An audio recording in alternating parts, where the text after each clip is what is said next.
टेसा को उसकी माँ और उसका बॉयफ्रेंड नोहा उसके नए कॉलेज के हॉस्टल में छोड़ने जाते हैं। वहाँ उसको अपने रूम पार्टनर्स मिलते हैं, स्टेफ और ट्रिस्टन। टेसा उन दोनों को अपनी माँ और नोहा से मिलवाती है, लेकिन टेसा की मॉम को उसके रूम पार्टनर्स पसंद नहीं आती। वो टेसा से रूम चेंज करने को बोलती है क्योंकि वो नहीं चाहती टेसा की पढ़ाई में कोई भी डिस्टरबेंस आए। पर टेसा उनको समझाती है कि मैं सब देख लूंगी, आप चिंता मत करो, और फिर वो अपनी मॉम और नोहा को वापस भेज देती है। अगली सुबह टेसा टाइम से पहले कॉलेज पहुंच जाती है। उसको वहाँ एक लंदन नाम का लड़का मिलता है। टेसा क्लास लेते हुए बहुत खुश होती है। रात को नहाने के बाद वो अपने रूम में जाती है और जैसे ही अपनी अलमारी में से कपड़े निकालने वाली होती है, उसको वहाँ पहले से ही एक लड़का बैठा हुआ मिलता है। टेसा उसे देखकर डर जाती है और उससे उस रूम से बाहर जाने को कहती है जिससे वो अपने कपड़े पहन सके। फिर वो लड़का उससे कहता है कि चिंता मत करो, मैं तुम्हारी तरफ देख भी नहीं रहा। तभी रूम में स्टेफ आती है। टेसा उससे कहती है कि अपने बॉयफ्रेंड से कह दो कि वो बाहर चला जाए जिससे मैं कपड़े पहन लूं। स्टेफ उसको बताती है कि मेरा बॉयफ्रेंड नहीं है। उसके बाद स्टेफ टेसा को अपने साथ पार्टी में चलने के लिए पूछती है, पर टेसा मना कर देती है। फिर स्टार्क जाते जाते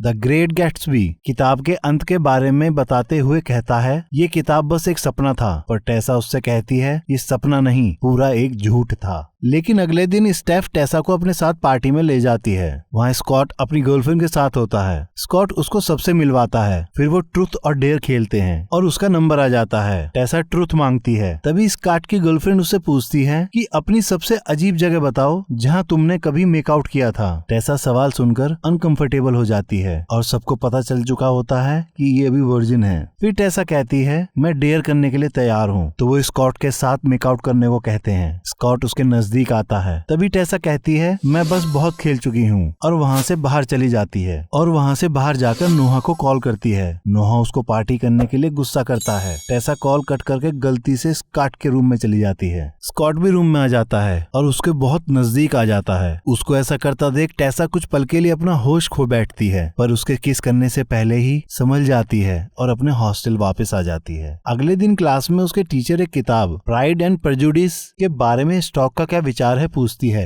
वो बताता है, प्यार सिर्फ एक तरह का लेना और देना है और इस इमोशन को आप कभी भी बंद या शुरू कर सकते हैं, जैसे स्विच दबाकर लाइट ऑन और ऑफ करते हैं। टेसा उसकी बात से एग्री नहीं करती और फिर दोनों अपना अपना पक्ष रखते हैं। क्लास के बाद दोनों बाहर आते हैं। टेसा उससे कहती है, तुम जो कुछ भी सोच रहे हो वो मत करो, क्योंकि मेरे और तुम्हारे बीच में कुछ नहीं हो सकता। मेरा बॉयफ्रेंड है। स्कॉट कहता है, मैं हमारी नहीं किताब के बारे में बात कर रहा था, और कहकर वहाँ से चला जाता है। फिर लंदन आकर टेसा को बताता है कि वो ऐसा ही है। मेरी मॉम स्कॉट के डैड को डेट कर रही है, तो मैं और स्कॉट एक दूसरे को बस सहन कर रहे हैं। उसी रात को टेसा अपनी रूममेट स्टेफ का टैटू बनवाने जाती है। स्टेफ उसको भी टैटू बनवाने के लिए कहती है, तो टेसा बताती है, मेरी मॉम मुझको मार डालेगी क्योंकि मेरे लिए सब कुछ वही तय करती हैं। फिर रात को सोते समय अचानक कुछ आवाजों की वजह से टेसा जाग जाती है, तो देखती है स्टेफ और ट्रिस्टन एक दूसरे को किस कर रही होती हैं। अगले दिन टेसा कैफेटेरिया में जाकर कॉफी ऑर्डर करती है। स्टॉक वहां आकर उससे दोस्ती की नई शुरुआत करने के लिए कहता है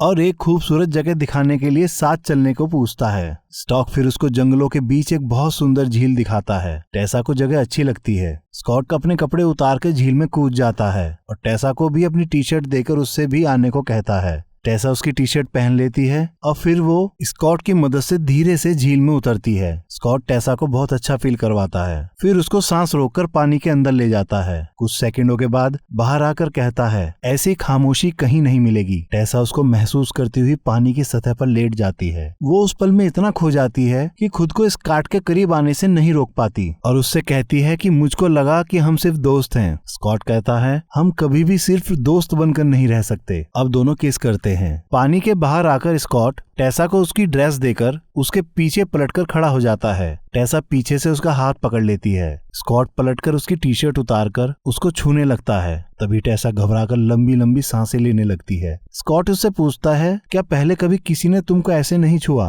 वो मना कर देती है। तो स्कॉट रुक जाता है। तो टेसा उससे पूछती है, तुम रुक क्यों गए? स्कॉट कहता है, हमारे पास बहुत टाइम है। फिर वो दोनों कुछ खाने के लिए रेस्टोरेंट जाते हैं। टेसा उससे पूछती है, जब तुमको प्यार पर विश्वास ही नहीं तो फिर तुम्हारे पास सारे नॉवेल्स रोमांटिक वाले क्यों हैं? स्कॉट कुछ जवाब दे पाता तभी उसकी गर्लफ्रेंड और उसके दोस्त वहां आ जाते हैं, जिसकी वजह से उनसे बात करने के लिए स्कॉट टेसा को अलग भेज देता है। उसके बाद वो टेसा के पास आता है। टेसा उससे कहती है, मैं हमारे बारे में नोहा को बताने वाली हूँ। पर तभी स्कॉट कहता है, हमका क्या मतलब, तुम उसको छोड़ना चाहती हो तो छोड़ दो, पर मुझको बीच में मत लाओ, क्योंकि मैं सिर्फ मजे कर रहा हूँ, मैं किसी को डेट नहीं करता। टेसा उसकी बात सुनकर दुखी होकर वहाँ से चली जाती है। अब रात को वो सपने में स्कॉट को ही देखती है। अगली सुबह नोहा सरप्राइज देता हुआ उससे मिलने आता है। फिर रात को टेसा नोहा को लेकर बॉनफायर पार्टी में पहुंचती है। वहाँ वो एक गेम खेलते हैं जिसमें स्कॉट का फ्रेंड जबरदस्ती टेसा को किस करने की कोशिश करता है। नोहा उसको ये सब करने से मना करता है, पर वो नहीं मानता।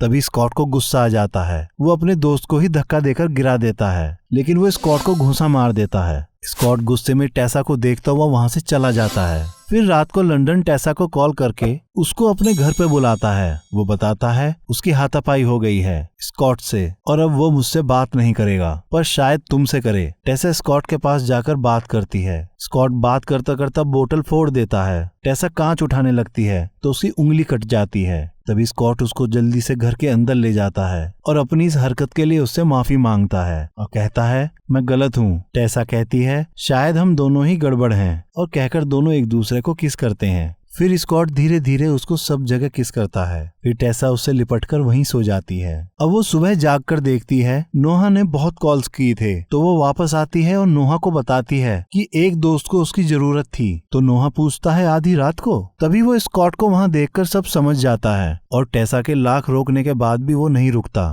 टेसा रूम में आकर स्टेफ को अपने ब्रेकअप के बारे में बताती है, तो स्टेफ उसके गले लगकर उसे अपने पास लिटा लेती है। अब टेसा की मॉम का मैसेज आता है। वो बताती है, नोहा ने उसको कुछ बताया है, तुम मुझको कॉल करके बताओ क्या हुआ है। वहीं स्कॉट भी टेसा को मैसेज करके पूछता है कि तुम मुझसे बात क्यों नहीं कर रही हो। कुछ दिनों के बाद टेसा स्कॉट से मिलने उसके घर जाती है और उसको अपनी फैमिली के बारे में बताती है कि मैं 10 साल की थी जब पापा हमको छोड़कर चले गए। बस मैं और मॉम थे और नोहा ने मेरे लिए बहुत किया है, पर मैंने जो अब उसके साथ किया है उससे मुझे खुद से नफरत हो गई है। नोहा मेरा बेस्ट फ्रेंड है, पर तुम उससे कहीं ज्यादा हो। अगले दिन जब लाइब्रेरी बंद हो रही होती है, स्कॉट टेसा को वहीं अपने साथ छुपा लेता है। वहाँ वो टेसा को एक रोमांटिक नॉवल पढ़कर सुना रहा होता है। तभी गार्ड उनको वहाँ देख लेता है। फिर वो दोनों वहाँ से भाग जाते हैं। रूम पर आकर स्कॉट अपने पर्सनल डायरी में कुछ लिख रहा होता है। टेसा उससे कहती है, तुम क्या लिख रहे हो। स्कॉट कहता है, वो तुमको कभी पता नहीं चलेगा। और बातों बातों में ही दोनों का मूवमेंट बन जाता है। वो एक दूसरे को एक्सप्लोर कर रहे होते हैं। तभी टेसा की मॉम वहां आ जाती है और उन दोनों को एक साथ उस हालत में देख लेती है। फिर टेसा पर बहुत गुस्सा करती है। वो स्कॉट को छोड़ देने के लिए उससे कहती है, पर टेसा उसको छोड़ने से मना कर देती है। फिर टेसा की मॉम उन दोनों में से किसी एक को चूज करने के लिए उससे कहती है, लेकिन टेसा को चुप देखकर खुद वहां से चली जाती है। इस बात का पता लंदन को चलता है, तो वो टेसा से कहता है कि तुमको स्कॉट की आदत का पता है, उस पर भरोसा नहीं कर सकते। इधर स्कॉट टेसा को अपने पापा के दोस्त जो इटली में रहते हैं उनके घर लाता है और कहता है, हम यहाँ पूरे साल भर एक साथ रह सकते हैं क्योंकि तुम्हारी मॉम ने तुमको छोड़ दिया है। टेसा कहती है, ये सब तुमने मेरे लिए किया, और इमोशनल हो जाती है। अब दोनों खुशी खुशी साथ रहना शुरू कर देते हैं। अब बहुत सारा समय साथ ही गुजारते हैं। इसी बीच बहुत सारे हैप्पी मोमेंट्स वो फील करते हैं। अब वो टेसा के साथ अपने पापा और लंदन की मॉम की शादी के रिसेप्शन पे जाते हैं। टेसा उसके पेरेंट्स से मिलती है, लेकिन इन सब में स्कॉट अनकंफर्टेबल महसूस करता है। फिर उसके पापा स्कॉट के बचपन की यादों को सबके साथ साझा करते हैं। स्कॉट कहता है, ये कुछ नहीं, बस नशे की वजह से बोल रहे हैं। फिर वो अपने पिता का एक किस्सा टेसा को बताता है कि एक बार उन्होंने बहुत पी ली थी और एक आदमी को बहुत मारा। वो आदमी अपना बदला लेने के लिए घर आ गया। तब मैं और मेरी मॉम ही थी। मैंने उनसे लड़ने की बहुत कोशिश की, पर कुछ कर नहीं पाया, और कहकर इमोशनल हो जाता है। टेसा उसका मूड ठीक करने के लिए उसके साथ डांस करती है, जिससे वो खुश हो जाता है। फिर वो दोनों एक दूसरे को किस करते हुए स्कॉट के रूम में आकर दोनों अपने कपड़े उतारते हैं और पहली बार अपने प्यार को अंजाम देते हैं। फिर सुबह स्कॉट टब में नहाता हुआ टेसा की कमर पर अपनी उंगलियों से आई लव यू लिखता है, पर टेसा समझ ही नहीं पाती। फिर टेसा जब पढ़ाई कर रही होती है तो देखती है कि स्कॉट की एक्स गर्लफ्रेंड मॉली स्कॉट को मैसेज करके पूछती है कि तुमने अभी तक उसको बताया नहीं, और स्कॉट को मिलने के लिए बुलाती है। इस बात को टेसा स्कॉट से पूछती है। स्कॉट कहता है, तुमको मुझ पर भरोसा है ना।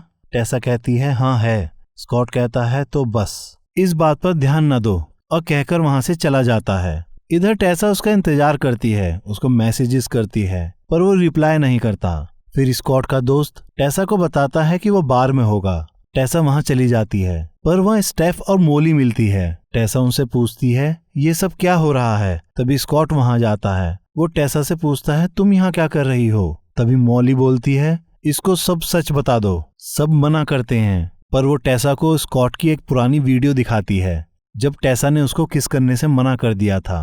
तो स्कॉट ने अपने दोस्तों के सामने एक डेयर लिया था कि टेसा को अपने प्यार में गिरा दूंगा और फिर एकदम से सब खत्म कर दूंगा। मोली अब टेसा से कहती है ये सब एक खेल था। स्कॉट टेसा को समझाता है कि ये सब पहले की बात थी जब मैं तुम्हें जानता नहीं था। टेसा ये सब जानकर बहुत परेशान हो जाती है। उसकी घबराहट और बेचैनी इतनी ज्यादा थी कि वो वहाँ से बिना कुछ कहे चली जाती है और स्कॉट बेबस सा बस उसको जाते हुए देखता रह जाता है और दोनों ही बहुत रोते हैं। टेसा वहाँ से सीधा अपनी मॉम के यहाँ आती है और उनसे अपनी हरकत के लिए माफी मांगती है। वो टेसा को माफ कर देती हैं। अब वो नोहा के पास जाकर उससे भी माफी मांगती है। वो भी उसे माफ कर देता है। फिर वहाँ से टेसा वापस अपने हॉस्टल आकर एक जॉब के लिए अप्लाई करती है। दूसरी तरफ स्कॉट को टेसा की याद बहुत परेशान कर रही होती है। उसका दिल उसको अंदर से ही तोड़ता जा रहा था। इधर टेसा का इंटरव्यू कॉल आ जाता है। अब टेसा की क्लास का इस साल का लास्ट प्रोजेक्ट सबमिशन होता है। सबके जाने के बाद उसकी टीचर टेसा को स्कॉट का प्रोजेक्ट देकर कहती है ये प्रोजेक्ट से ज्यादा शायद तुम्हारे लिए है। टेसा लंदन के पास जाकर बैठती है और उसको खोलती है। उसमें उनकी सीक्रेट जगह और टेसा की फोटो होती है। साथ में अपने बारे में बताता हुआ कहता है मेरे प्यार को समझने का नजरिया तब बदला जब एक लड़की टेसा ने मेरा हाथ पकड़ा और मुझको मेरे अंधकार से बाहर निकाला। और प्यार अगर एक बार खुल जाए तो वो आपके अंदर हमेशा खुला ही रहता है। आप फिर उसको बंद नहीं कर सकते। और टेसा को सॉरी बोलता हुआ लिखता है कि तुमने एक बार मुझसे पूछा था कि मैं इस दुनिया में सबसे ज्यादा प्यार किसको करता हूँ, तो वो तुम हो। और फिर अपनी सीक्रेट जगह जाकर टेसा के बगल में आकर बैठ जाता है और फिर दोनों एक दूसरे को देखते हैं और कहानी अगले पार्ट के लिए टू बी कंटिन्यूड होती है। आशा करता हूँ कि आप सभी को ये एक्सप्लेनेशन पसंद आई होगी। और भी मूवी के एक्सप्लेनेशन सुनने के लिए आप हमारे इस चैनल को लाइक करें, सब्सक्राइब करें और साथ ही बेल आइकन दबाना ना भूलें।